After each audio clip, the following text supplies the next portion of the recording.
the most beautiful thing about that wedding is everybody on Will's side, I think they all felt that way about Will. In your life, you'll make a bunch of friends.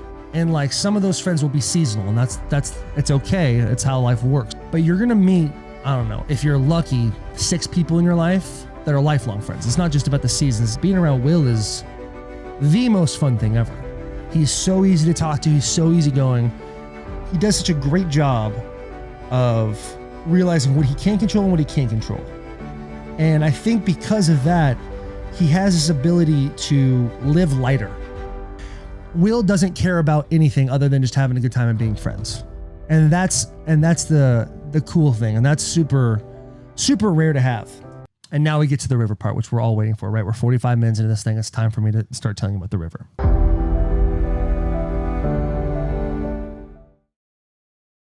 Welcome to Bussin with the Boys.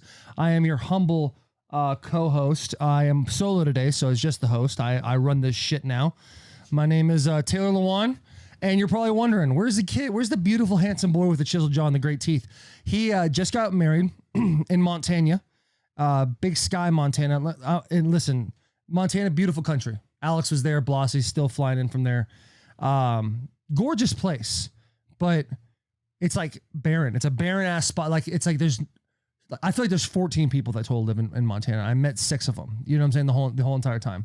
We'll get into that, but obviously every single episode is brought to you by Chevrolet Silverado. And I love to sit here and have some back and forth.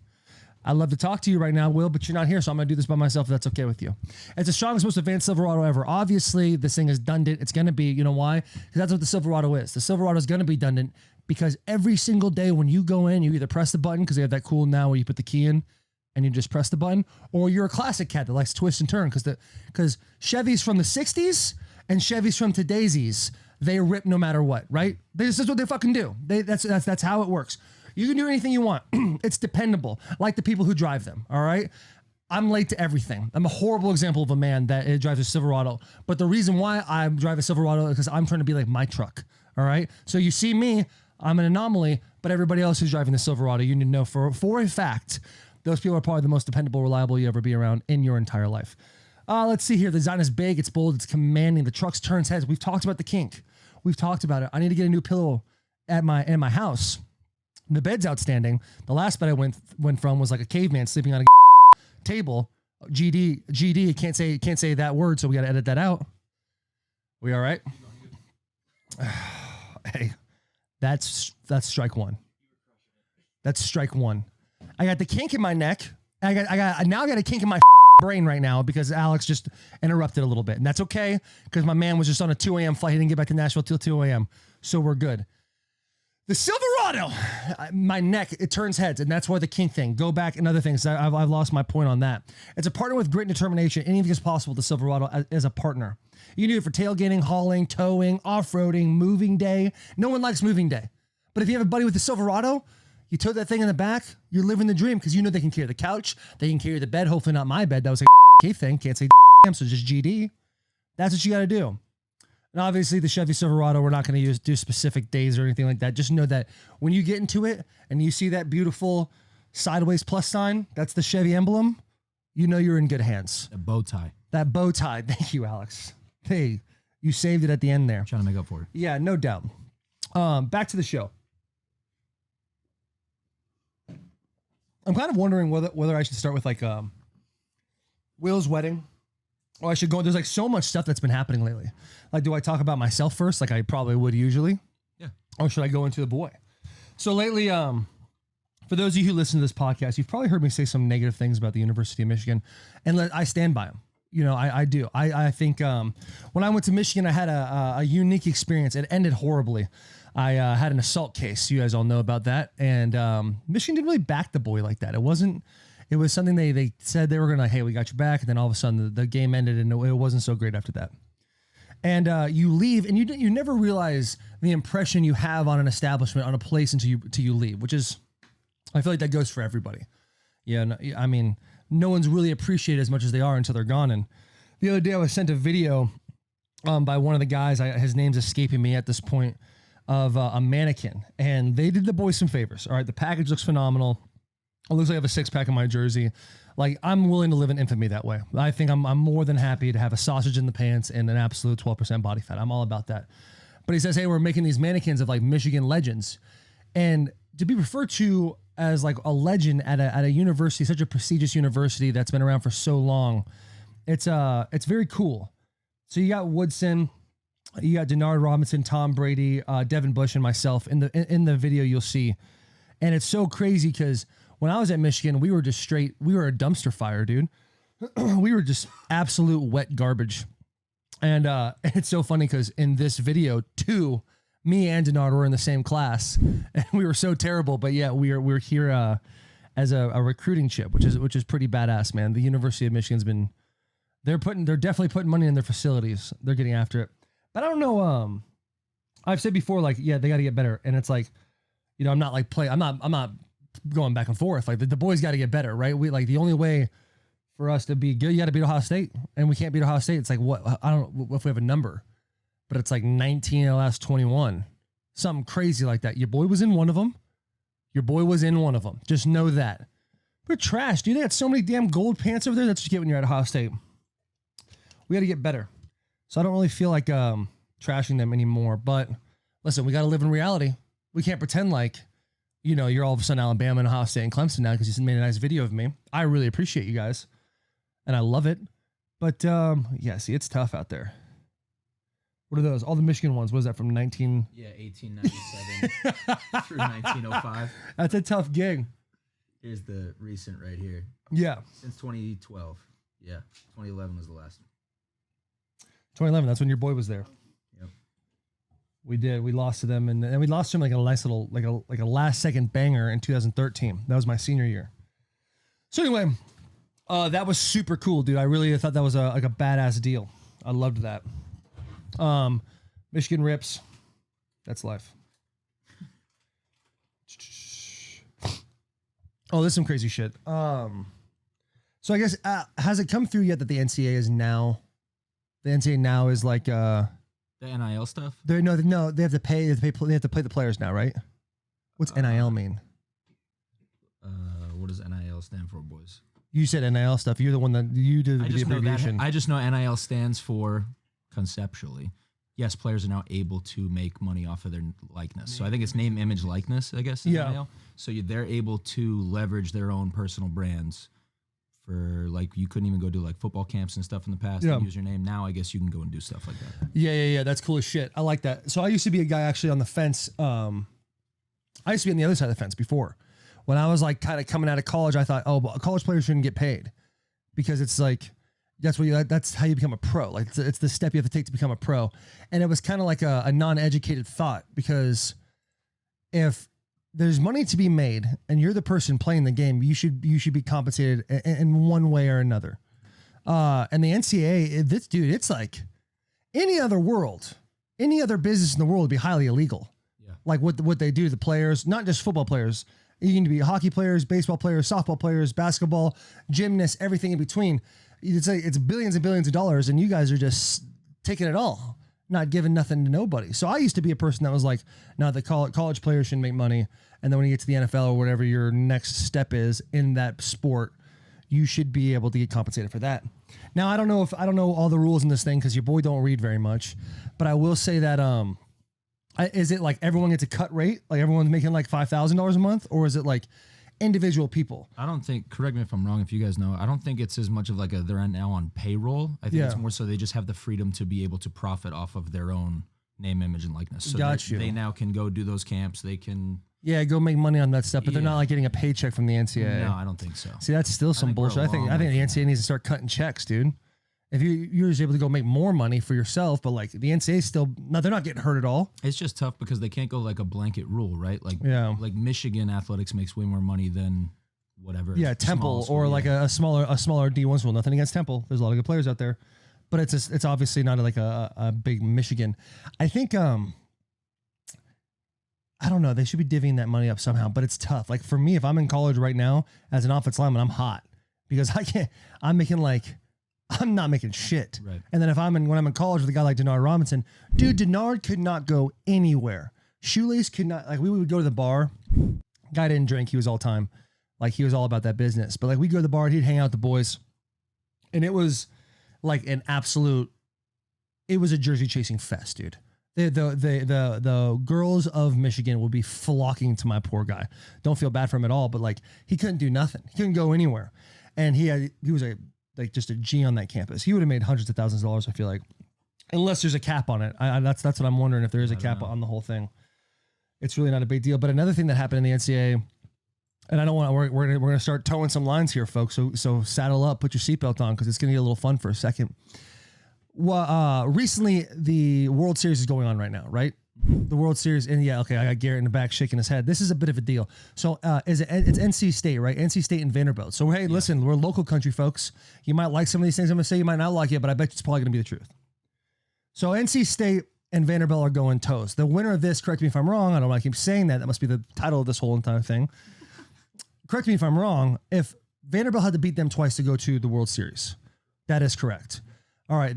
So the winner of this, though, would go to the final one, the top two teams. So Friday, Vanderbilt beats NC State. So now the series is tied at 1. NC State, are they like, what was their ranking before? Are they better technically than Vanderbilt? It was kind of like a toss up, like a 3 and a 4. No, Vandy's 1 seed. Yeah, man, Vandy stays ripped in baseball, dude. Vandy really does. So Vandy beats him on Friday, and I think it was either yesterday or today. Or it was yesterday. 2 a.m. the following morning. Yeah. So 4 kids from NC State test positive for COVID. Now I get it. Let's go back 6-7 months. We'll all be up in arms at that point, right? We'd be shitting our pants. Well, they can't play. They shouldn't be able to play. Blah blah blah. Now half the country is vaccinated. These players that were that tested positive for COVID already were vaccinated. So riddle me that, vaccination people. What's going on with that? I don't know. But like, what's the deal, right? What if I'm looking at you and you're a vaccination person? What's the deal with the thing, right? Like if I get stuck in the shoulder, shouldn't I be immune from the deal? Or am I getting stuck in the shoulder just to get stuck in the shoulder, and then after that we have to do the thing? Then I'm also gonna have to do the thing. You can get it. You can still get it. That's not how vaccines work. You can still get sick. Yeah, but I'm just saying. But you know what I'm saying? Like then now it's like, okay, well, what are we doing it for? Yeah. You know what I'm saying? Anyway, so NC State, these 4 kids get popped for COVID, right? They get fucking popped, dude. That's a shit deal for the boys. They fucking were sneaking around at night doing some shit they didn't. They got popped. And now the NCAA comes out at 2 a.m, like a "Are you up?" text, like "Hey, you up?" text, like you know what I'm saying, like some bullshit bitches. Like you're not gonna wait till the sun lights out. People got to wake up to this shit. You know what I'm saying? Saying that these kids can't go play. Vaccinated players were among positive cases. NCAA decision came swiftly, and both teams were contacted at 1:10 a.m. Bro, if I'm playing a game the next day, I'm asleep. What are you gonna wake me up and say, "Hey, we're not playing"? Well, then what do I do? Go back to sleep? Like, what are you gonna do after that? That's ridiculous. So these kids go. I just feel bad for them, man, because it doesn't just suck for the NC State kids. The NC State kids, that sucks for them that they can't play, and now they're always gonna wonder in their head, well, if we would have gotten toes and beat them, who says we couldn't have won the World Series? But it also sucks for Vanderbilt and whoever they're gonna play next. Who are they playing next? Yeah, who's State? Mississippi State. So whoever wins that, there's a giant fucking asterisk on it. It's like there's no chance now.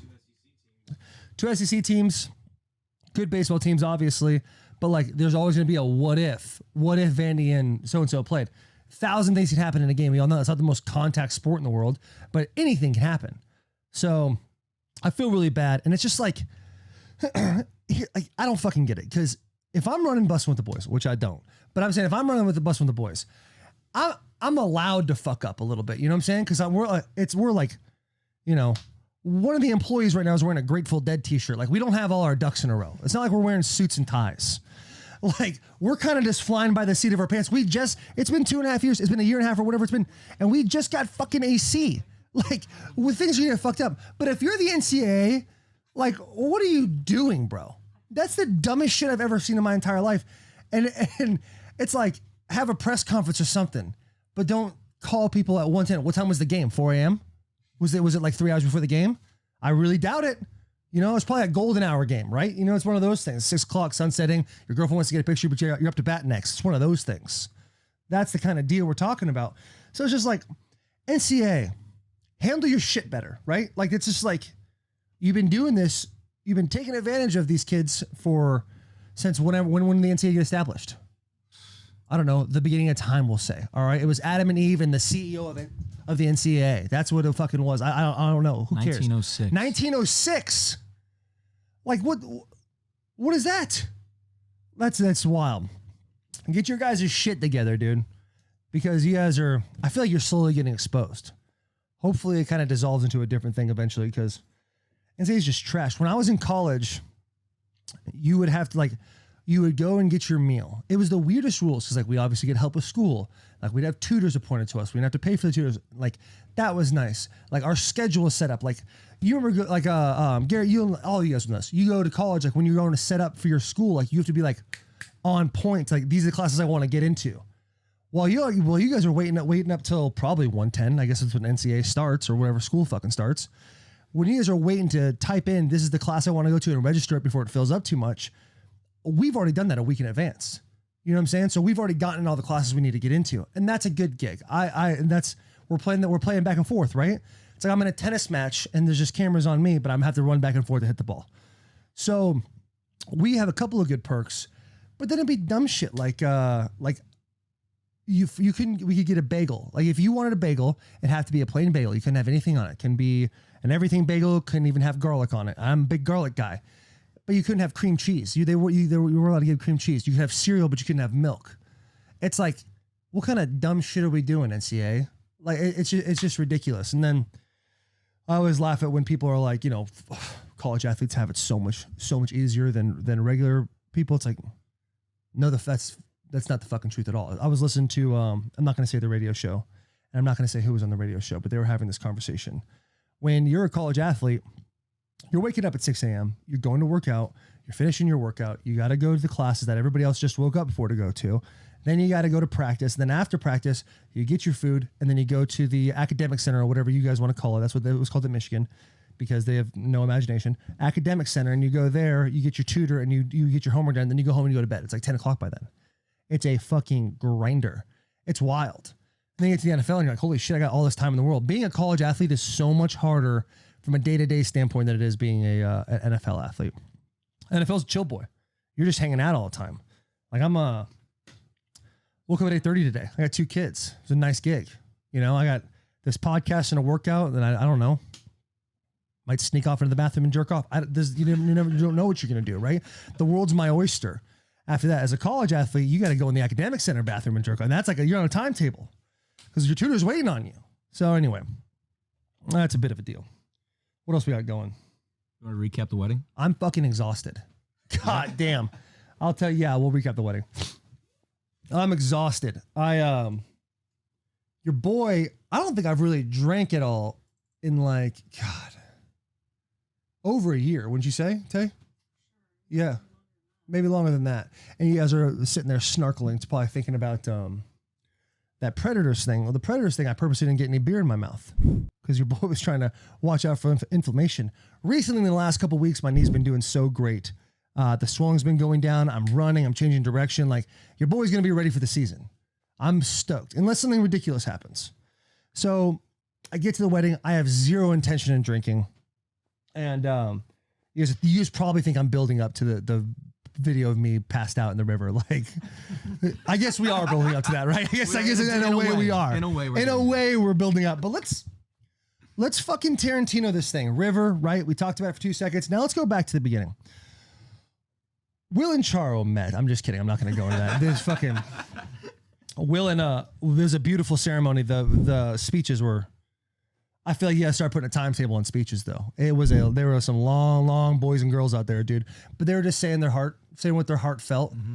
But we got a little long-winded, and I was babysitting a couple of drunk players, and they would not stop fucking laughing. It was hilarious. So the wedding's in Bay Sky, Montana. It's at a place called Rainbow Ranch.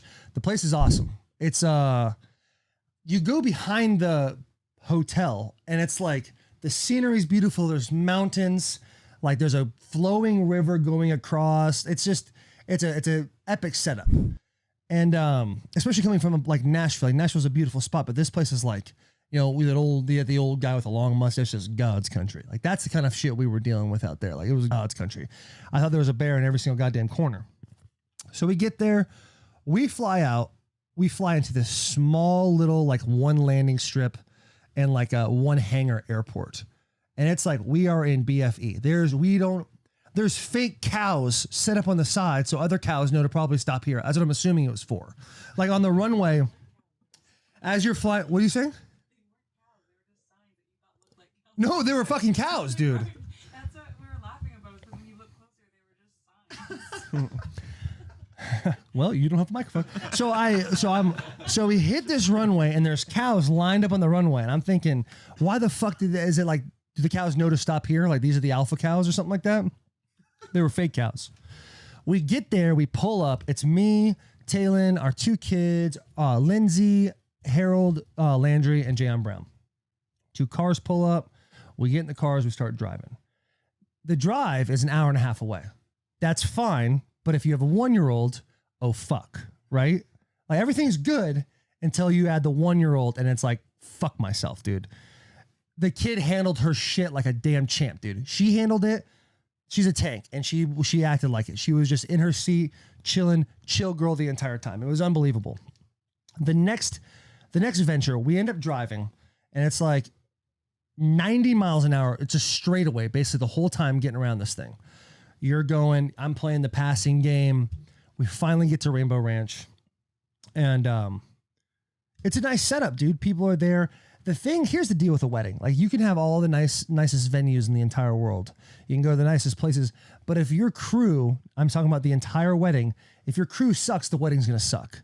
This crew came in with a mission to have a goddamn good time at this wedding. And that's exactly what they did. They killed it. It was overall 4.5. It was outstanding. We get there. The first thing is the rehearsal dinner. And, oh fuck. So we do the rehearsal dinner. And like, we're all just hanging out. We're talking. Everyone's excited to see each other. Like I'm playing the get to know you game with a couple of people. We're like kind of like courting each other. And Will's around, bouncing around, having a good time. And we do the thing where, okay, now you walk, and this is where you stand. Then you put your hands left over right. Do we wear glasses? Of course you don't wear glasses, but people still got to ask if you got to wear glasses. That we're going through the whole shit that everyone who's been in or had or have done a wedding know that you go through. We finally finished that. It's a buffet style little deal. You have the benches are just not benches. It's like a lunch table type seating.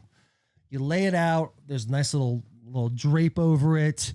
The food is delicious, and we're all hanging out, having a good time, and we start doing speeches. Charo Bishop, that's now Charo Compton, she has a friend named Lee. Lee is a 5'2", 96-pound Asian with a confidence of whatever the most confident body type is. I was gonna say like 400 pounds, but I feel like 400 pound people are like, you know what I'm saying? Like consistently probably not the most like confident. Anyway. Yeah. Bodybuilder. I don't know. This girl gets up and I'm excited. She's got her phone out. She's doing the phone dance where her eyes, she's staring at the phone the entire time, which like, listen, if you ever have to do a speech in your entire life, it's not about like how good of a public speaker you are at that point. It's about like, just say your shit. It's going to be good or it's going to be bad. But at the end of the day, no one really gives a fuck. Cause like the bride and groom are so caught up in their own shit going on. It doesn't matter.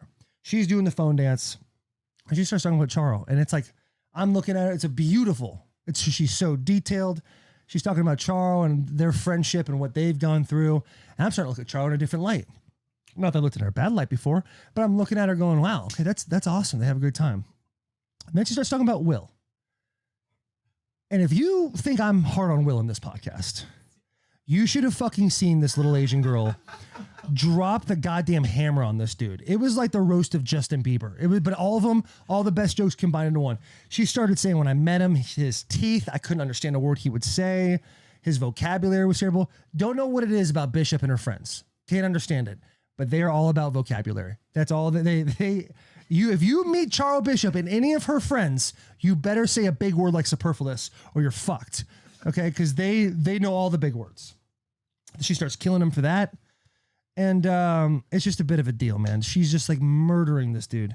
And Will's looking over at me like, hey, I'm the monkey in the GIF on life support. Like he was acting like that he was getting murdered. But like, you know me, I like to mess with the boy. So Will goes, So sorry, Lee goes, she sits down, and then it's either my turn or Brad's turn. Brad LeBrot. That's how you say his last name, LeBrot? Okay, Brad LeBrot, that's going to be your name right now. If it's not, we'll edit something in with it. But Brad is supposed to go up next. Brad is shit scared of doing a speech. Fucking terrified about it. I didn't know how terrified he was. And then I looked over during Lee's speech because I needed a break from the roast of my boy getting burned up, torched. I needed to look at something else for a second. And I look over at Brad, and he's literally palms in his face like this, just rubbing his temples. And he's you can just tell this man's someone jumping out of behind a tree, heart attack away from dying. That's how fucking close we are to going down. Lee goes and sits down. Now Brad's up. I like to start this part of the story with, I love Brad. I think Brad is an outstanding person. When I first met Brad, it was a horrible first impression for the both of us. We didn't like each other. And now we've become really good friends. Will starts filming Brad. I start filming Brad. And Brad starts off the entire speech with, I'm sorry. I didn't mean to. I'm messing this up. Oh, I'm fucking this whole thing up. He starts spiraling, and he's saying small points of his speech while plummeting to the ground on a straight nosedive, absolutely dying. And he gets quiet for a second. He's just and it's super sad, dude. I have the whole video on my phone, but we're not going to put it on the bus, obviously. We're not going to post it, but goddamn, man, that dude was dying. He was burning up. And he pulls his phone out, he puts his phone back in, and he just says I'm sorry a bunch of times. And everyone's like, dude, you're fine. Just say the words now. It doesn't matter. It doesn't have to be emphasis. And Brad's he gets quiet for a second, and it's he's quiet long enough to where you're man, this guy just really cares a lot about Will. That's really all he does. He just gives he loves Will so much, and he's worried about messing it up for Will, and that's how much he's being affected. It's not necessarily the speech itself; it's who the speech is about. And so then it turns into, all right, this is a forest fire, into okay, this is just a small little controlled fire. We're gonna handle the situation. And he's just staring at Will, and you kind of start to, it's quiet enough to where okay, someone's got to say something eventually. And he's can I just speak from my phone? He grabs his phone, he does the speech, and the speech is beautiful. He does an amazing job. He says a bunch of things, how at one point, everybody here who knows Will could have called Will their best friend at one point. And he's just saying these amazing things. And I don't know. He finishes the speech. He did fine at the end. At the end, it was good. The first 3.5 minutes were tough to watch, but it's because he just cared so much. And I think that's where a lot of people, and I think anybody who knows Will, either from this bus or personally, I think you all realize that's the kind of person Will is. You just want to be around him. He's the kind of guy I was told when I was a kid. I don't know if I was a kid. I was maybe 15 or 16. In your life, you'll make a bunch of friends, and some of those friends will be seasonal, and that's it's okay. It's how life works. You're not gonna be friends with everyone forever, but you're gonna meet, I don't know, if you're lucky, 6 people in your life that are lifelong friends. It's not just about the seasons. It's not just because it's just where I am in my life and they're in the same place and we end up being great friends for a second and it dies off. There's people that you just are truly your friend, and you just cherish them forever. And I think the most beautiful thing about that wedding is everybody on Will's side, I think they all felt that way about Will. It wasn't a seasonal thing for anybody there. And I think even the guys like Jack and Garrett, you guys sitting here, you guys can speak up if you want. Being around Will is the most fun thing ever. He's so easy to talk to. He's so easygoing. And I know now why he takes it so well on the chin. Goddamn, Charla and her friends. You should have heard the other speech, the maid of honor speech. She was killing Will too. But the pastor got after him too. Yeah, at the altar. Pastor at the altar. Yeah. Anyway, Ken. That's Will's suit. It's just being around Will is one of those people you just he's just a guy you love. He's a guy you want to be around all the time. He's a guy you want to talk to. He's an easy person to talk to. He's I don't know what it is about him, because if you're hey, tell me a characteristic about Will, it's so easy. It's there's not one specific one besides hardworking that really comes to mind. It's always there's so many things that Will does well. And one thing that he did with Charles, and I hope he's okay with me saying this, is they went to like before marriage couple counseling. Did you do that, Alex? Yeah, he's talked about that a lot on here. Oh, he has? Yeah, I'm not a great listener. Yeah. See, that's probably something I could work on the bus. And did you do that when you were getting married? Yeah. How did you like it? I loved it. Yeah. Yeah? I thought it was great. We missed that. We missed that. We like to stuff things deep down. But Will, when he first started going, I remember the first couple times he was like, man, fuck this. I don't want to do this. Kind of attitude. He didn't say those specific words out loud, but like you could tell he just didn't want to do it. But like after the first time going, man, he's just starting to talk about how like he really likes it. And he's like, he goes and he just lets it out, starts crying. It's like, it's about him and Charles, then it's about just him. That's about just Charles. And they feel great.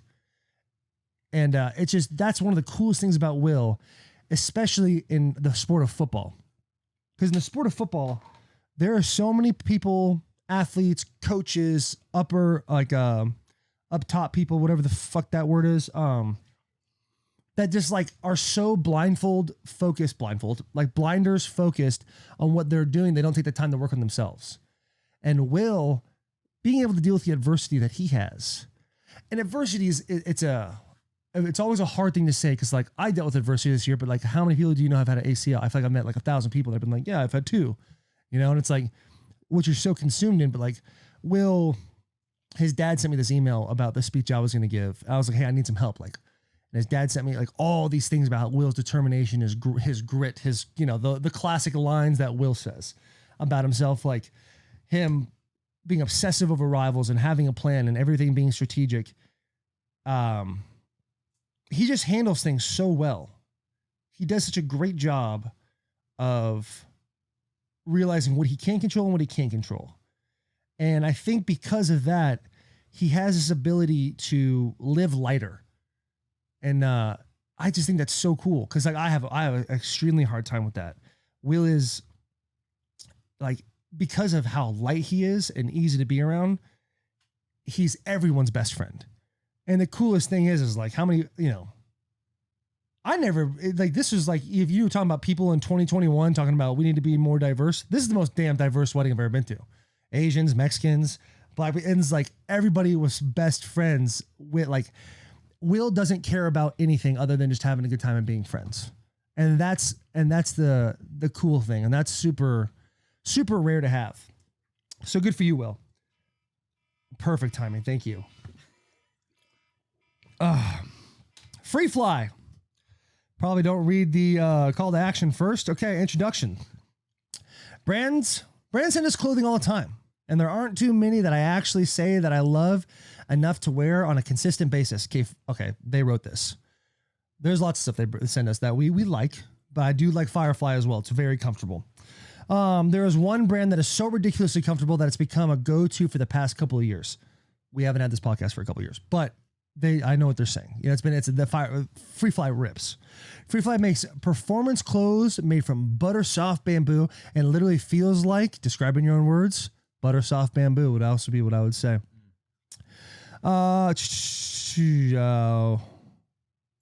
Insert favorite product. Cut that out, boss. I don't have one. Whether you're outside hitting the gym or lounging around the house, this stuff is outstanding. When you're at the gym, the last thing you want to do is feel restricted, especially in the waistband area, right? You start to feel like the kind of fat guy vibe that maybe the AC hits you and a pretty girl walks by and you're like, I don't want that. I don't need to feel kind of gooey. With Free Fly, you don't have that at all. It's unbelievable. On top of being super comfortable, Free Fly's bamboo clothing is UPF sun protection, wicks away moisture, and won't hold odor. So if you, like your boy over here, a lot of times I forget to wear deodorant. Call it a flaw or not. Maybe I don't know. Maybe it is a flaw. When I don't put the deodorant on, it gets a stinky boy, right? And especially when you start sweating, it starts stinking up times 2 or 3. It's a tough little gig. So with this Free Fly stuff, I get to not wear deodorant. Maybe stink a little bit, but it's wicking away the moisture. My shirt's taking it in. It's making me feel good. This is unbelievable, and here's what you got to do. You can get 20% off when you go to freeflyapparel.com/Bussin. Bussin. Not Buffin, but Bussin. Bussin. Again, that's freeflyapparel.com/Bussin. Let's get back to the show, even though I sit here and stop my stories. So anyway, Brad does his speech. We've talked about how much we love Will. I wish there was an open mic at that wedding.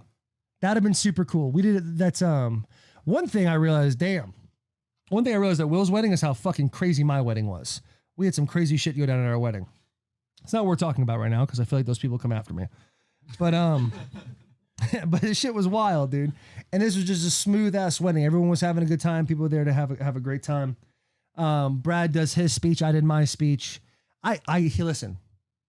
If you guys ever want me to be a groomsman in your wedding, Alex, your next one, Talon. Chill. If we ever don't make it, you want me to we'll still be best friends.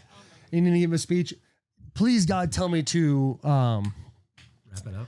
No, not wrap it up, but just do a little more work on it. I kind of just go up there and do speeches. I just talk. I just got to write it down, dude. I don't write it down. I wrote a little bit down, but I didn't write enough. Anyway, I enjoyed my speech. People liked my speech, but I gave Talon a speech before, and Talon looked at me like, hey, you fucked up your speech. So I feel like I had to give that insurance policy. So Friday night goes by. Your boy's not drinking, right? Because we already talked about how I'm not, like, I'm all obsessed with this knee. I don't want to drink. I don't want to do any of that stuff. I just want to focus on football. Well, it was like my Frank the Tank moment. Because Saturday gets here. We hit breakfast with the boys. It's great. We're hanging out. There's this little like town center about 5 miles away. Town center, right? There's like 13 people there. And it's beautiful. Hang out, have a good time, go back, get some lunch. The boys start getting suited and booted, getting ready. And now it's like game time. We do our photos. It's like time to go. We have like 15 minutes before we go walk out. Will's about to get married. And Will's super nervous. So everyone's like, let's do a shot for Will. And I'm like, well, I can't not do a shot, right? You're here for the boy. It is what it is. That whiskey touched my lips. And I was like, someone's going to die tonight, and I hope to God it's not me. What? Yeah, so Talon, she doesn't have a mic, but she got a text from me at what time? 6:26 p.m.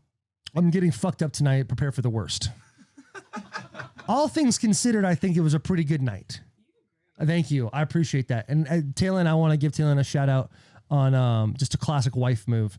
I was about 4 drinks in about 15 minutes, and Talon started giving me the, hey, you need to pace yourself. You need to do, hey, chill. You need to relax. And I was about to clap her out, dude. I was about to give her a, oh, I was about to do the whole like couple fighting at the wedding thing. I was getting hot about it, dude.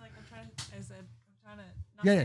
If you're going to talk, let's put our big girl pants on. Let's get in the mic. You were trying to get hot at me saying, don't be that wife. And I looked at you and said, I'm not saying this as your wife. I'm saying this as your friend. Yeah. Looking out for me. She was definitely looking out for the boy, dude. And, yeah, dude, I got like 4 in. I hit up Harold because Harold and I were like, we're not drinking this week. And I'm like, all right, accountability. And I told Harold, like, I'm drinking. He goes, what? And yeah, but I'm just going to drink tequila and lime juice. I'm not putting any sugar in my body or anything like that. By the way, for those of you who want to drink responsibly, I'm not talking about quantity. I'm talking about how to feel better the next day. Because if you're, I don't know, like a 17 to 24-year-old, shit's not going to phase you. So don't listen to anything I'm saying. Anybody over the age of 24, listen up closely. If your drink is brown, it's got a shitload of sugar in it. You're going to feel like asshole the next day. If the clearer it is, the less sugar that's in it. I'm a tequila guy. I'll do vodka, but I'd rather do tequila. They got Casamigos at the Wazoo. No free shout-outs, Casamigos. Clooney, you better send me a goddamn check, buddy. I start drinking. Harold's like, okay, I'm in too. So me and Harold start going drink for drink. All right. Harold doesn't know that I like to play a game when I drink. The game is called try to get somebody else to die so you don't look as bad. Right. So I go and I find 2 or 3 people. I start scouting out my folks. I see Dennis Kelly, who is a tank, but he can be taken down. I see Harold Landry, low-hanging fruit. So I don't want to get him first. And I see Adam Bobo.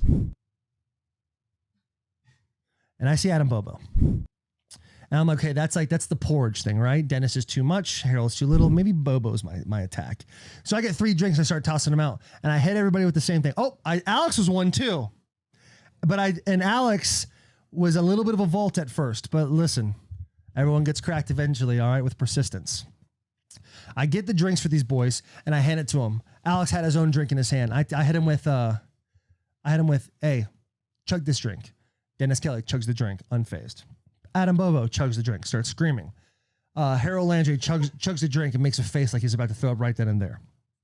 I do not chug my drink. I sip casually. Now listen, before you start thinking, oh, you don't drink, I was getting the fuck after it. But I need to make sure Although there were a couple other people that were also as lit as me towards the end of the night. So it wasn't just a remember what Taylor did story. You don't want to wake up in the morning as a guy that's like, oh, remember what Taylor did. And everyone's feeling great and you're writing freehand poetry with a quill in your room. Like, you don't want that shit to go down for you. So I hit Alex. I go, Alex, chug that drink. He's with his wife, Meg, right? Maggie. Maggie with an E. Maggie, he's like, hey, he looks at me all fucking pompous. I'm not that guy, pal. He hits me with the, hey, pal, you're not that guy. But he's saying, I'm not that guy. Yeah. He doesn't do it. And I'm like, all right, Alex is out. I go back to Dennis. He chugs a drink. I'm drinking a drink. I get Harold drinking a drink. Now, Harold's playing a game with me, too, called Let's Count the Drinks. Well, whatever Harold would always say his number first, I would just add 2. So Harold would be like, what are you at? I'm like, well, what are you at? 1. I'm at 3. What? And he'd run and go get a drink. Hey, where are you at? Oh, I'm at 5. Okay, I'm at 7. What? Go grab one and give a drink. Everything was going great until the speeches started, dude. And we're like the groomsmen table, like we go get her food. Taylor goes to pump because she's an unbelievable mom. She's going to pump them titties, get that milk out for the babies.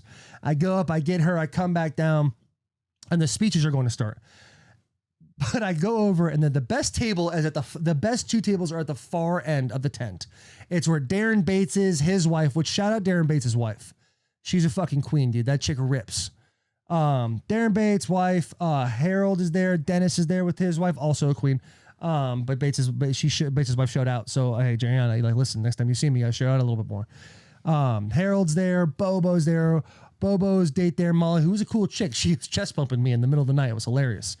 And I forget who was else. Who was Jayon Brown was there. Ryan from Hang 10. Ryan from Hang 10, walking a mustache. Quiet cat, though. Mm-hmm. He's someone you need in the group. You can't have all 10 people going crazy. You need that one guy who's in the back corner chilling. Ryan was there, too. So he added some good value, even though I didn't remember that he was there for a second. But your boy was a couple drinks in, so it's all good. And Bill Compton goes up.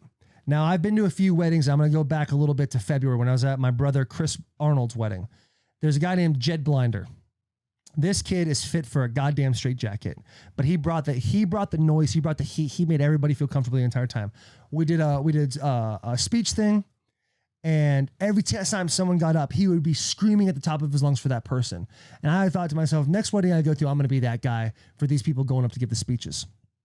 Bill Compton gets up there. I start fucking, you! Start getting after it for him. And it's like, it started getting popular, right? Because Bobo starts doing it. Alex starts doing it. Everyone's like cheering for Bill. Bill gets up there, and you think Bill's about to like walk into the UFC. Watch out, watch out. Like he's fucking feeling himself now. He's strutting the arms out. Bill gets up, cranks out a beautiful speech. You can see him tear up a little bit. It was beautiful. It's nice. It's about 5 minutes long, right? Which is where you cap the speech. It's where you cap those things. Anything over 5 minutes, you're losing people. Bill does a great job. Bill goes and sits down. Charo's dad. What's Charo's dad's name? Mr. Bishop. Mr. Bishop. So Mr. Bishop gets up there. Now let me explain Mr. Bishop to you. You meet Mr. Bishop and Mrs. Bishop. You can see why Charo is the way she is. Those two were the smartest people in the room. You can feel it. You could see it when you talk to them. They just vibrate at a higher frequency of intelligence. Extremely smart people. Mr. Bishop gets up. He's got his phone. He starts the speech off, and he starts the thing off going, I'll make this short and sweet. So I'm like, all right, we're about to go 2 for 2. Starts talking. And then he starts saying, starts talking about Charo and how much adversity she's gone through and stuff like that. And then goes, I'm not going to tell her life story. In the same breath goes, when Charo was 5, and then proceeds to tell us Charo's life story and dance, trials and tribulations, what she's gone through. I'm fine. I'm sitting down. Adam Bobo and Harold Landry are not okay. Harold thinks every other word that Mr. Bishop says is the funniest goddamn thing to ever happen in his life. He's doing the theatric. I'm 7 feet away from Mr. Bishop.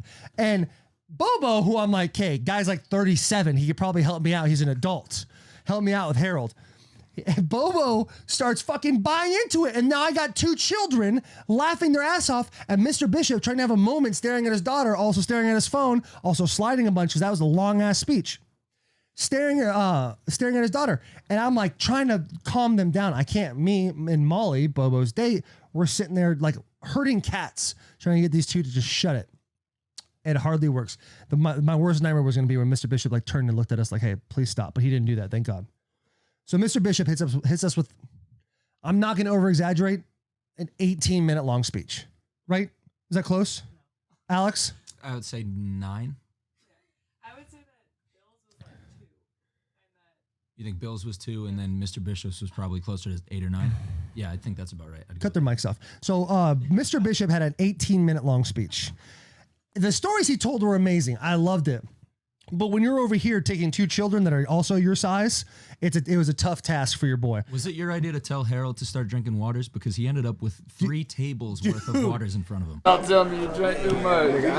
Hey, tell me you drank too much without telling me you drank too much. You got 12 waters. I'm about to get up and go take that water. Okay, we'll get to that. Yes, Harold had so many waters in front of him. And then, spoiler, what happens when you drink a shitload of water, Harold? He had to pee halfway through Mr. Bishop's speech and would not fucking stop talking about how he had to pee in Mr. Bishop's speech. And I'm just trying to be respectful because I know I'm going to end up in a river in a second. So I'm about to use all my tokens of grace in about 45 minutes when these speeches are over. So Harold keeps talking anyway. Mr. Bishop gets done. It's a beautiful moment. You can start to see Will do the back and forth knee dance. Like his knees are starting. He's been standing up for a long time watching them give speeches. Someone should have got them chairs. Then Charlo's maid of honor gets up. Her speech is equally as long as Mr. Bishop's, but she also starts slaying Will on a few things. It's always about his teeth or his grammar, which is nice, I guess.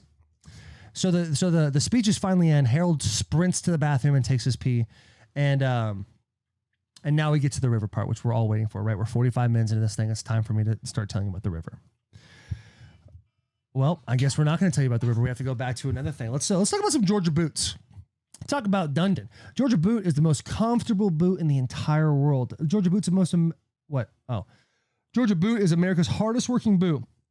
For 80 years, Georgia Boot's been making boots that work as hard as you do. Now, it's different for everybody else. That's why Georgia Boot has so many different boots. Tough enough for your job, cool enough for everything else. If I saw a guy at Will's wedding with Georgia Boots on, I'd be like, this guy just gets it, right? We're in Montana. The guy understands everything. Will went on a dozen hikes, and he wore his Georgia Boots.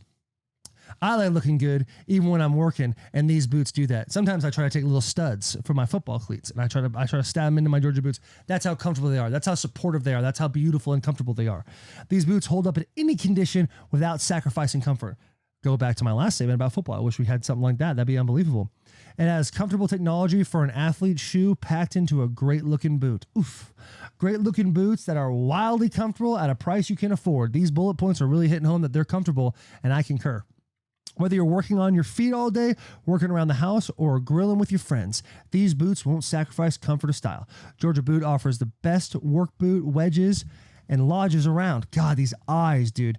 Whether you need a waterproof boot, steel toe, soft toe, square toe, Met guard, non-puncture, shank, non-slip sole, they've got it. Head over to georgiaboot.com and use code BUSSIN, that's BUSSIN, for 20% off. And also Georgia Boot, your emblem, I'm looking at it on the thing here. Let's turn that thing into a hat, dude. That's a badass looking little logo. I know we've talked about that before. I think Portnoy was the first one to bring that up. Yeah. But I'm doubling down on it so I can make it my idea. I'm the last person that said it. We didn't turn that into a hat. All right. Harold runs to the bathroom. I have this dumb bit I do every time I go to a wedding. At some point in the wedding, when people are drinking, having a good time, usually it's at night. When it's dark and it's like towards the end of the night, people are dancing, whatever. And I go and I tell everybody not to pay attention to me. And I pretend to be passed out on the floor. And I have somebody grab my phone and pan across all these people just talking, enjoying themselves, and then point it at me, laying on the ground like a dead corpse. Why? Because I think it's funny and I don't take myself too seriously. I also don't read a lot of comments, but when this video came out that I'm about to explain, some of y'all, and I mean this with all due respect, are absolute idiots. Why would I post that video if I was actually face down in a river? First off, I'd be in a hospital. So you can't actually think that I'm that fucked up, right? I'm, to Harold, 9 drinks in real life, 7 drinks in. Now, this is a span of 3-4 hours, okay? So I know Jack's trying to do the math. I couldn't drive, but I was okay, right? Because we don't drink and drive, folks, not here. So I get a bunch of people to start coming out. Well, back up real quick.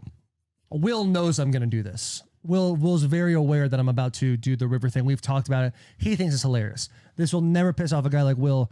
Like we said, so easygoing, and he's all about that content. He's all about them clicks, and he knew right then and there that this is going to get clicks. So I start bringing people out, and originally I was going to be completely naked. Now let me tell you something. That water cold, all right? And is it Amir Abdullah? What's it? Yeah. Will's told me some things about our boy Amir Abdullah, all right? And that thing, I can't let it be naked in the cold water and him looking at me. I lose a lot of respect for the boy, if you know what I'm saying. You know, I lose a lot of respect in my end of the tree. Because my man, allegedly, right? Allegedly. Now, he's got a girl and everything, so but it's like that Budweiser can right there. That's what we're talking about. That's his piece. That's Will's words, not mine. I haven't seen it. But we all peak. We've talked about that. So I'm like, I'm going to go undies, all right? Because your boy's a little insecure now, right? So I have my dress shoes on, my socks. I strip down, and I tell these people to come out, and I say, hey, just don't pay attention to me. And so what do? No one fucking listens at all. No one listens. They go, what are you doing? I'm like, just shut the fuck, just like chill. All I care about is blocking the shot of you guys looking like nothing's going on and me dead in this river. So if you watch the video, originally there's a bunch of sticks. So I thought it'd be hilarious if my dead corpse was like face down over the sticks, like my legs would be in the air. Like he's for sure dead. I start going down, and what I do is so I don't spend 3 minutes in the water and actually die. I'm staring at Bloss, waiting for him to start the pan. Once he starts the pan, I know I'm up. Your boy's up next. So I see him start the pan. I go face down. I get up. I think the shot's great. I walk back. Listen, that's a raging river. All right. They call it white water for a reason. That's when the water's going fast enough. It hits the rocks. It makes white water. It wasn't an easy task getting back and forth from that thing, but your boy's got commitment. I came back out. I go, Bloss, how'd it go? He goes, oh, we can cut some things, blah, blah, blah. Alex, being the good friend he is, goes, it'd be better if it was just one shot, though. So I had to get my ass back out there. Finally, people decide that the naked 6'7", 310 guy is no longer an interest to us, and they turn around and they start talking. And I go, what we say? There was a giant rock, and I was like, I'll just drape my corpse over this rock instead. We got the shot. It's unbelievable. I think it's top notch hilarious. And it's filmed like something from The Office, like a bunch of people talking, and then it pans and it's just like all you hear is water and no one talking anymore, and just zooms in, shaky camera and everything. Bloss did a great job, dude. That was fun. The wedding was all time, man. It was really good time. But after this, I'm not wearing my suit anymore. I'm not gonna go put on a monkey suit again. I'm gonna go put my Dale Earnhardt shirt, a black pair of shorts, and some shoes. Now it's freezing the whole time because everyone says, oh, it's 80 in Montana right now. Fun fact. It was like 50. I don't know. But I was freezing cold towards the end of the night. But then we turned it up. Then the crew started to ramp it up. We walk in. They put on Masterpiece by DaBaby. That song fucks so hard. And obviously the tier 1s, the tier 2s, and the tier 3s that are listening to this right now, you know that me and Will love that song. All these guys start getting around Will. They put the song on. There's this giant camera. And Will starts doing his own music video to this thing, which I can't wait for it to come out. It was dude, it was so fucking funny, the shit he was doing. We're jumping around, dancing. Will can't dance for shit. Dude, Will can't fucking dance at all. It's hilarious because Charo can cut shit down with her moves, dude. If she swang around too fast, she'd knock a tree down. That's how fucking hard she rips on the dance floor. And it's not like you can tell who the professional cheerleaders / dancers are. I don't want to sound disrespectful. It's like calling a massage therapist a masseuse. I don't know what the right terminology is. But these women are getting the fuck after it. Yeah, that's Will. Have you guys seen the video Darren Bates posted? God, it's hilarious. Look at Will's like hopping around like he's like Scottish or whatever they're doing. Irish step. Hi. Yeah, he's just stomping around. But it was so funny. And then like they're playing like swag surf and what was the other? Anyway, it's a bunch of different dance songs and it's like cluster of dudes doing whatever, and then women breaking that shit down. Like shit, you just kind of get a chair and you go, I don't want to be disrespectful, but I'm just going to watch this because this is like poetry in motion.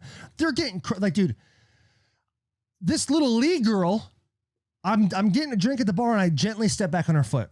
She says I broke her toe. She's a goddamn liar is what she is. But I step on the back of her foot. Kenny, Will's groomsman, goes, I saw the whole thing. Don't worry. She wants to make an elaborate thing out of it. I respect it. I got some big feet and I was wearing my dress shoes still at the time. Stepped on her toe and she's like, you broke my toe. You broke my toe.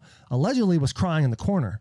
Well, I don't know if she took some Percocets or something, because 15 minutes later, this woman is getting down. Like, I shouldn't be looking at this girl with my wife around down. Like, she's getting the fuck after it in a fun, happy-go-lucky way. But that thing was moving up and down. I was like, I don't know what to do, right?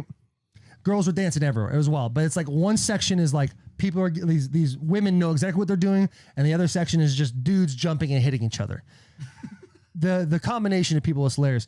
And it would go from like rap music, like the Baby's on, then all of a sudden Big and Rich comes on, like a country song, like Save a Horse, Ride a Cowboy, back and forth. So it was like it was just a fun time, dude. We had a great time.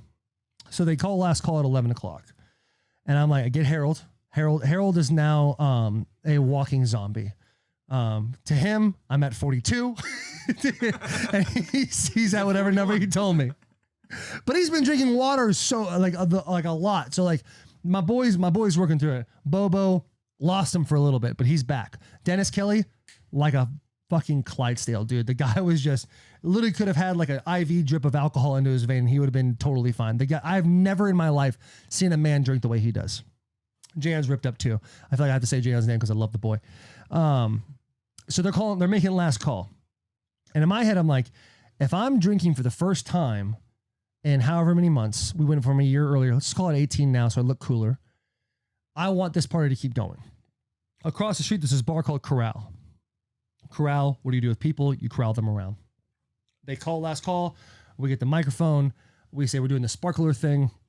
Will cannot speak. Will is exactly what Lee described him as when they met him. He can't talk. I think his old teeth came back for a second. He was like eyes were closed. It was the lights were on, but no one was home. Like he was dead body. And like me and Charo, shout out to Charo. She danced her ass off all night, drank all night, and was still like crushing it. Like I think she sweated it all out. She was like getting after it. We're like slapping one in the face. We're hitting him, going, "Hey man, listen. Like all you got to do is just walk and go to your room and consummate your marriage. That's all you got to do. Walk and go to your room." 20 minutes goes by. Sparklers are almost ran out. And we finally get Will to start walking. And I have this beautiful photo of Will. I don't know, I think an ant. He tripped over an ant or something like that, dude. And he fell over. He's dead on the floor. Charles laughing. You can tell she's a little concerned in her face though. Like, is he going to die? Like, is this it? And he gets up. I'm pretty sure he finds Bloss somehow at the camera and points at the camera. You said he pointed at the camera, Tay? Was that using it? Yeah. Bloss is standing over top of him. He points at the camera and they go on their merry way. Me, new mission. Everybody's going to Corral. That's what we're doing. So I start herding the cats. Alex hits me with, dude, I already threw up twice. Okay, I threw up in the river once. I threw up. Killed me with tequila shots. No, oh. Killed me. So Alex, in the beginning of the night, as we've already referred, I go, "Hey, chug that." He goes, "Not that guy, pal." Fast forward an hour and a half later, I hit him again. Just, "Hey, maybe lightning will strike." I'm like, "Hey, chug that drink." He stares me in the eyes and just cranks the thing down this whole time. Just cranks it. Done. Get him a new one. Cranks it again. This man, that vault is open. All the cash is out. You've been robbed, buddy. You were done. He's out of here. But guess what? The man kept going. I start telling people we're going to Corral. I think some people said to me, "We're not going." I said, "Look up in this. Look up at the sky. What do you see? You see stars."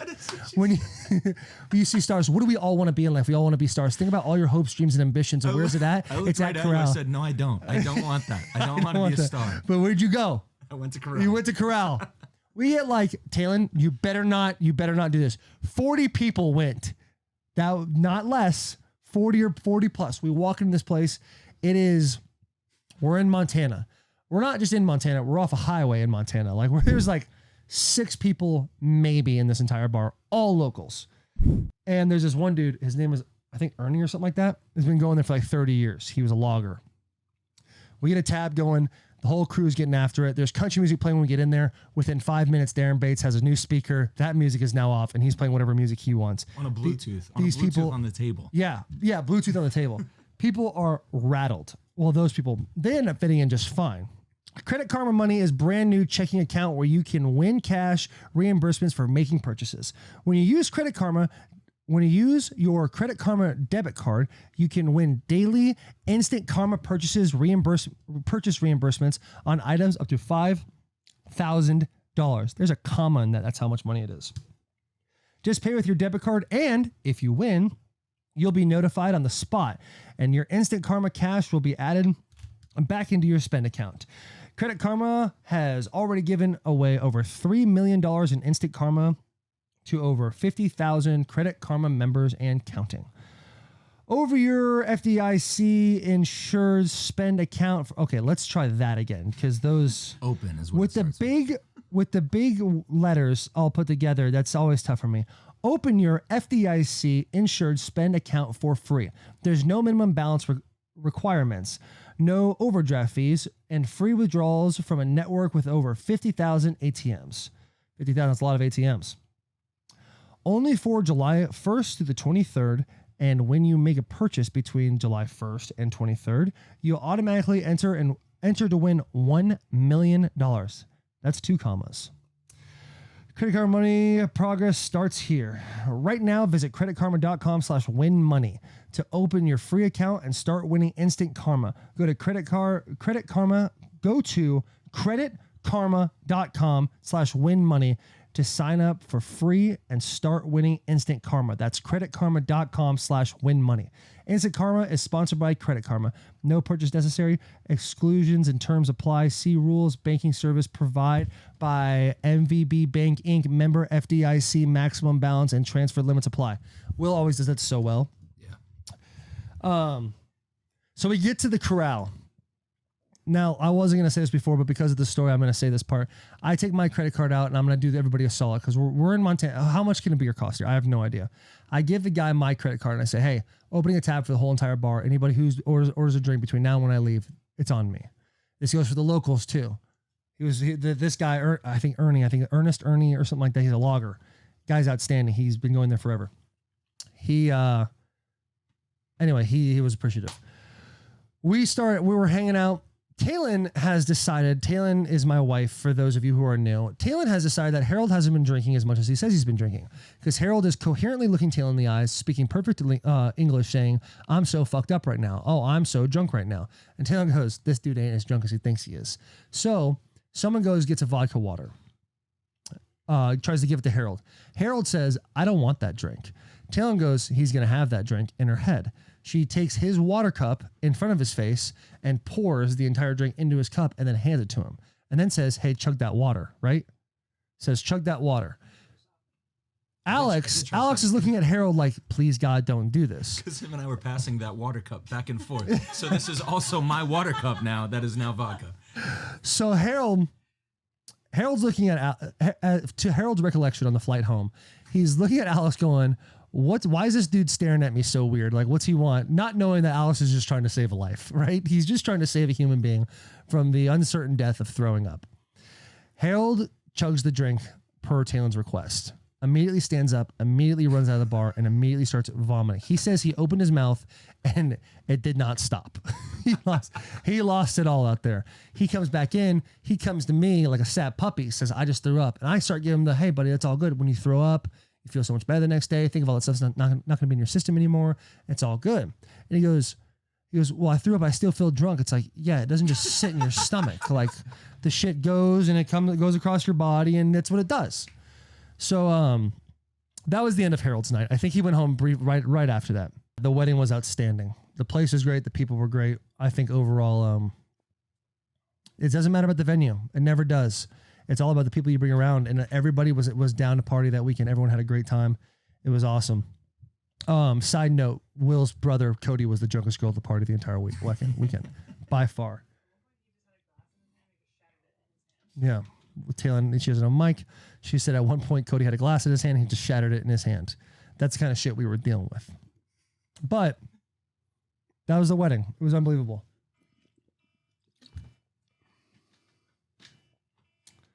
Let's see. What is this? Barstool. This is Freshly. Where's the thing?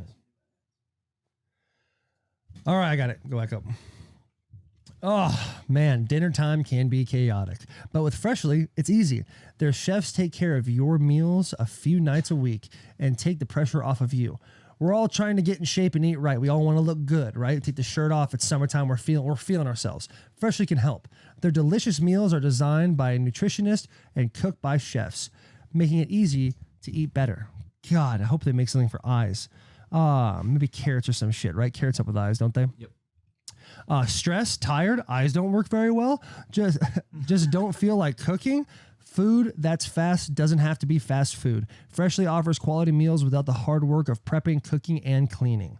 Freshly offers chef-made, nutrient-packed, delicious meals delivered fresh to your door. No cooking required. Grocery shopping and cooking can be a pain, especially right now. And with Freshly, you don't have to. Your meals arrive cooked and fresh every single week. So you can keep your fridge stocked and skip the trip to the store. That's time. Time is money. Order is easy. Visit freshly.com and choose over 30 delicious, satisfying. Sorry, I feel like I'm going to throw up in my mouth. Not because of Freshly, because for some reason I'm hungover 2 days later, not one. That's ridiculous. Ordering is easy. Visit freshly.com and choose from your 30 delicious, satisfying, better-for-you meals like steak, peppercorn, sausage, baked penne, or their chicken pesto bowl. Freshly can fit your lifestyle with a variety of plans, meals to pick from. I'm spiraling from that work for your dietary needs. We're going to read every single word. Preferences, taste, and family size. And now our listeners can try Freshly for just $6.16 per meal. Very specific, but we need that 16 cents. Stop searching the internet for healthy food near me every night and start living life freshly. Your meals are always delivered fresh, never frozen, and are ready to heat and enjoy in just 3 minutes. With new meals added each week, Freshly brings convenience of chef-made nutritionist-designed classics right to your kitchen.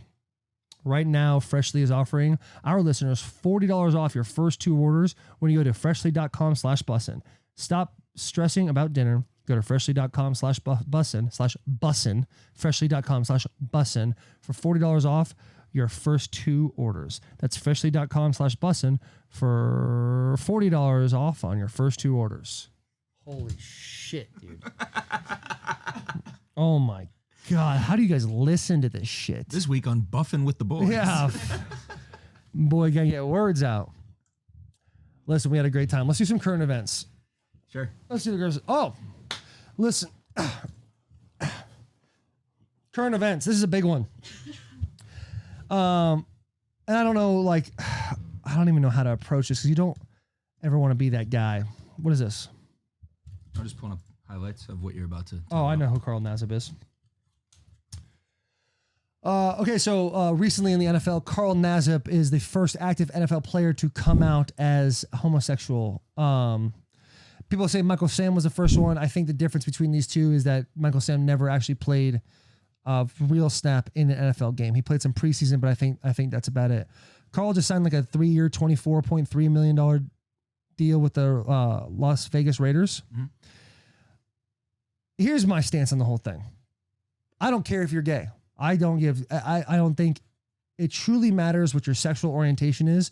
I think if anybody really does care that much, like, your dude, like, shit's not affecting you. If you're gay or straight, like, we shouldn't have to tell people our sexual orientation unless, like, it's in a conversation and we're like, yeah, by the way, you know what I'm saying?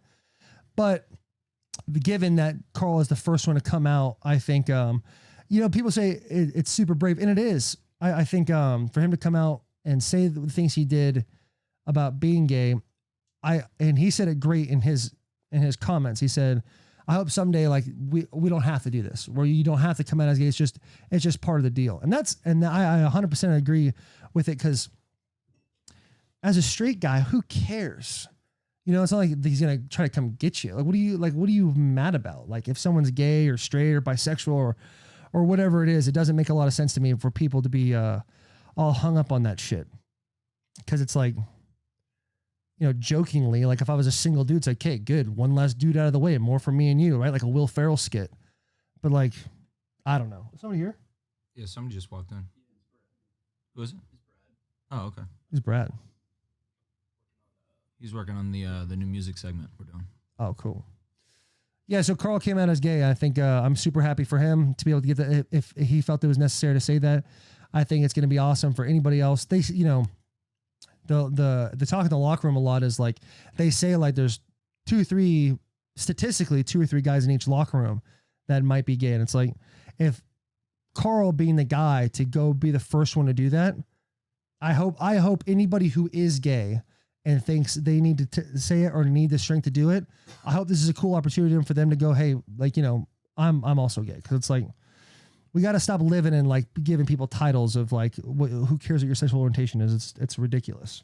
Have you played with guys who are openly gay in the locker room, but maybe haven't gone public like to the media? No, I've never, not openly gay to the locker room, but I've played, I mean, I guess he's openly gay now. It doesn't matter if I say anything. Eric Gunderson, he and I were the same. We both came in 2009 to the University of Michigan. He walked on, played all 5 years. He was my roommate my senior year. He's now openly gay in a relationship with somebody, and I think he lives in Chicago now. Super happy about it. Mm-hmm. Like, and it's like, yeah, who cares? You know, I think another teammate of mine who I played with, I don't know if he's out there openly, but he's gay. It's like, I feel like it's so weird to talk about. Like, Taylor brought up a good point when the Dave Portnoy sex tape came out, and she's like watching it. She's like, oh, why do I need to see this? None of my business. And that's kind of how I feel talking about this, is like, this shit's none of my business. It's none of our business what people's sexual orientation is at all. And if you're uncomfortable with it, it's like, you know, it's different strokes for different folks. Like if you're not into it, whatever, it's over. Did you see this clip of T.O.? No, I didn't see it. T.O. showed up to Deion Sanders' camp and started going off on these high school DBs. Did he? Yeah. T.O. is a specimen. He's 47 years old. Yeah. Broke kids off. Do you think guys like this, like T.O., Chad Ochocinco, yeah, guys that are out of the game, you think that they really could still come back in and play right now? I don't know. I don't know if guys can come back in or play or not, because the deal is like contact. I don't know how to, no, not contact. I don't know how to play wide receiver. Like these are high school kids. Like stats, I don't know why I'm saying statistics so much, says none of these kids are going to make it. You know what I'm saying? Like so you don't know, like, you get one of the best DBs. That's even like our first round kid, Caleb Farley, who wants all the smoke from everybody. Like, he might hem his ass up. You know, I don't know. That's such a foreign world to me, the wide receiver and DB world. But I think it's cool as shit to see this.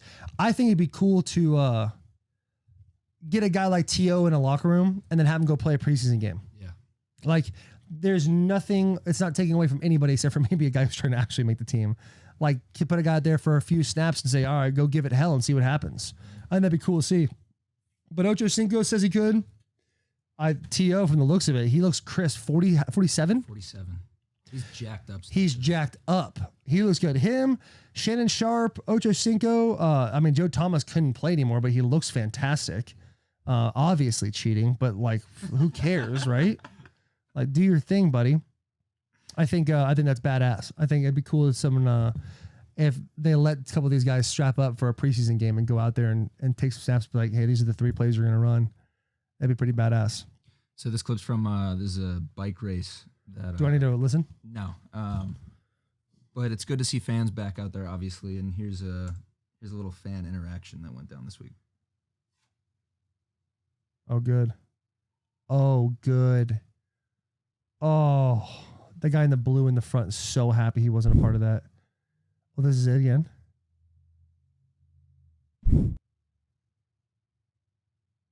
Just a absolute traffic jam. Yeah. It's nice to see fans back out. It's nice to see fans back. That's another thing with the NCAA and NC State and the Vanderbilt thing is the stands are packed. Yeah. No mask. People are doing, like, it's literally like 2019 all over again. That's crazy. But I will say it's unbelievable to get back to normal. Whatever your stance is on the whole thing, I think all of us, one way or another, want to go back to a regular world. And I think the fact that we're getting to that is pretty fucking cool. The tight end U looked fire. I think it's badass when these people do that. I know, I think Lane Johnson started like an O-line one as well. Von Miller doing a pass rush summit scares the shit out of me. Because, you know, if they start talking about you, this is how you beat this guy. I don't want those hands. I don't want people to know things that maybe somebody else knows about me. But the tight end U looks sweet. I actually work out at Lipscomb University all the time. Trent Dilford there has done a really good job of setting up that school. The way he went in, and he is having the best tight ends in the NFL go there and just be there around those kids, I think that's huge. And obviously Kittle he's a friend of the bus and he's a friend of mine. I think he can do whatever he wants after football. He's setting himself up. He's gonna be well off in a lot of ways, and I think he's doing it right, man. I don't know how it is for these high school kids. I gotta sneeze. Hold on, it's coming. Bless you. Thank you, Taylor. Bless you. Thank you, Taylor. Thank you, Alex. You.